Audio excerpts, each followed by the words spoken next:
मैं खाला के घर कुछ दिन गुजारने आ गई।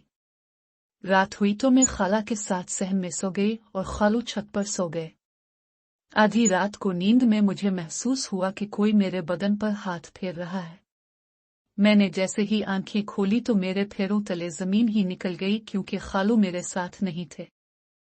मैं बहुत खौफजदा हो गई और देखते ही देखते मेरे आंखों के सामने एक साया नजर आया जो आहिस्ता आहिस्ता मेरे करीब आ रहा था। मैंने चीख कर मदद की कहने की कोशिश की, लेकिन मेरी आवाज बाहर नहीं निकल रही थी।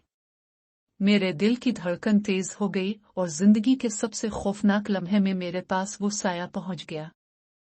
साया का रंग सियाह था और उसके आंखों में लाल नक्श नजर आ रहे थे।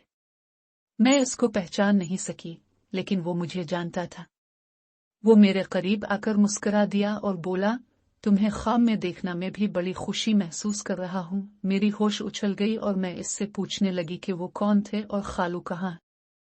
साया ने आहिस्ता सा कहा, मैं तुम्हारे दिल के करीब हूँ, तुम्हारे ख्वाबों का हाफिज, तुम्हारे दिल के राजदान, तुम्हारे ख्यालात का साथी। मेरे दिल की धड़कन तेज हो गई और मैंने कोशिश की कि उसे धकेल कर दूर भगा दूं, लेकिन इसका साया मेरे करीब ही रहा।